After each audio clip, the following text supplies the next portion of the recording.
ಎಷ್ಟು ವರ್ಷದಿಂದ ಸಮಸ್ಯೆ ಇತ್ತು? 12 ವರ್ಷದಿಂದ. 12 ವರ್ಷದ ಸಮಸ್ಯೆ ಇತ್ತು. ಏನೇನು ಸಮಸ್ಯೆ ಇತ್ತು? ಕಾಲು ಜಾಯಿಂಟ್ ಪೈನ್. ಇದು 1 ವರ್ಷದಿಂದ. ಇದು 1 ವರ್ಷ ಆಯ್ತು. ಮಂಡಿ ನೋವು 12 ವರ್ಷ ಮಂಡಿ ಆಯ್ತು. ನೋವು ಎಷ್ಟು ಎಲ್ಲ ಕಡೆ ಹಾಸ್ಪಿಟ್ಲಲ್ಲಿ ತೋರಿಸಿದ್ರು ಎಲ್ಲ ಆಪ್ರೇಷನ್ ಮಾಡಬೇಕು ಅಂತಲೇ ಹೇಳಿದ್ರು. ಇಲ್ಲಿ ಬಂದ್ಬಿಟ್ಟು ಫಸ್ಟ್ ಇಂಜೆಕ್ಷನ್ ತಗೊಂಡಾಗ ಅದು ನೆಕ್ಸ್ಟ್ ಡೇನೇ ಖುಷಿ ಆಗೋಯ್ತು. ಏನು ಫೇನ್ ಇಲ್ಲ ಆಯಿತು. 3 ದಿವಸ ಚೆನ್ನಾಗಿದೆ. ಮನೆ ಕೆಲಸ ಎಲ್ಲ ಎಷ್ಟು ಚೆನ್ನಾಗಿ ಆರಾಮಾಗಿ ಮಾಡ್ತಾ ಇದ್ದೆ. ಅಷ್ಟೊಂದು ಸಂತೋಷ ಆಗೋಯ್ತು.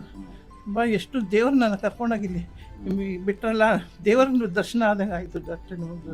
ಇಲ್ಲಿ ಬಂದಮೇಲೆ ಅಷ್ಟೊಂದು ನೋವೆಲ್ಲ ಕಡಿಮೆ ಆಯಿತು. ಇದೇ ಥರನೇ ನೀವು ಮಾಡ್ತಾ ಹೋಗಿ ಕಂಪ್ಲೀಟಾಗಿ ಚೆನ್ನಾಗ್ತೀರಾ.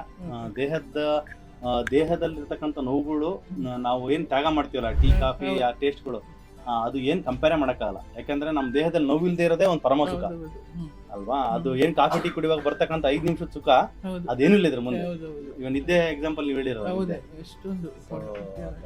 ನೆಕ್ಸ್ಟಿನ 1 ತಿಂಗಳು ಅಲ್ಲ, ಅದು 2 ತಿಂಗಳು ಬರುವಾಗ ಕೋಲೆಲ್ಲ ಬಿಟ್ಟು ಆರಾಮಾಗಿ ಫ್ರೀಯಾಗಿ ನಡ್ಕೊಂಡ್ ಬರ್ತೀರಿ ನೀವು. 75 ವರ್ಷ ಅನ್ನೋದು ನಿಮಗೆ ಮ್ಯಾಟ್ರೇ ಅಲ್ಲ. 75 ವರ್ಷದಲ್ಲಿ ಇದ್ರೂ ಕೂಡ ನಾವು 25 ವರ್ಷದ ತರ ಬಾಡಿನ ನಾವು ತಗೋಬಹುದು.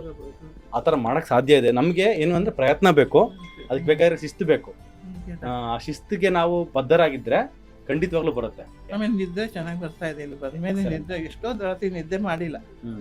ಒಂದು ತಿಂಗಳಲ್ಲಿ 15 ದಿವಸ ನಿದ್ದೆ ಹೋಗ್ತಿಲ್ಲ. ಮಧ್ಯದಲ್ಲಿ ಎಚ್ಚರ ಆಗ್ಬಿಟ್ಟು ಹಂಗೆ ಆಗ್ತಾ ಇತ್ತು. ಈಗ ನಿದ್ದೆ ಚೆನ್ನಾಗಿ ಬರ್ತಾ ಇದೆ. ನಂಗೆ ತುಂಬಾನೇ ಖುಷಿ ಆಗ್ತಾ ಇದೆ ನಿಮ್ಮ ಇದಕ್ಕೆ ಹಾಸ್ಪಿಟ್ಲಿಗೆ ಬಂದ್ಮೇಲೆ. ಅದು ನಿಮಗೆ ಸಾಷ್ಟಾಂಗ ನಮಸ್ಕಾರ. Thank you. ನಮ್ಮ ಯೂಟ್ಯೂಬ್ ನೋಡ್ತಕ್ಕಂಥವ್ರಿಗೆ ಏನು ಹೇಳಕ್ಕೆ ಇಷ್ಟಪಡ್ತೀರಾ? ಖಂಡಿತ ಎಲ್ಲರೂ ಈ ಥರ ಸಮಸ್ಯೆ ಇರೋರು, ಜಾಯಿಂಟ್ ಪೇನ್ ಇರೋರು, ನಾನು ಹೇಳಿದ್ದ ಥರ ಸಮಸ್ಯೆ ಇರೋರು ಎಲ್ಲರೂ ಬನ್ನಿ. ಖಂಡಿತ ಅಲ್ಲಿ ಕ್ಯೂರ್ ಸಿಗುತ್ತೆ. ಡಾಕ್ಟ್ರು ಚೆನ್ನಾಗಿ ನೋಡ್ತಾರೆ. ಯೋಚನೆ ಮಾಡಬೇಡಿ, ದುಡ್ಡು ಖರ್ಚಾಗಲ್ಲ ಜಾಸ್ತಿ. ಖಂಡಿತ ಬನ್ನಿ. ಒಂದು ಸ್ವರ್ಗ ಇದು ಅನ್ಕೊಂಡ್ಬಿಡ್ರಿ. ಎಲ್ಲರೂ ಬನ್ನಿ ಖಂಡಿತ.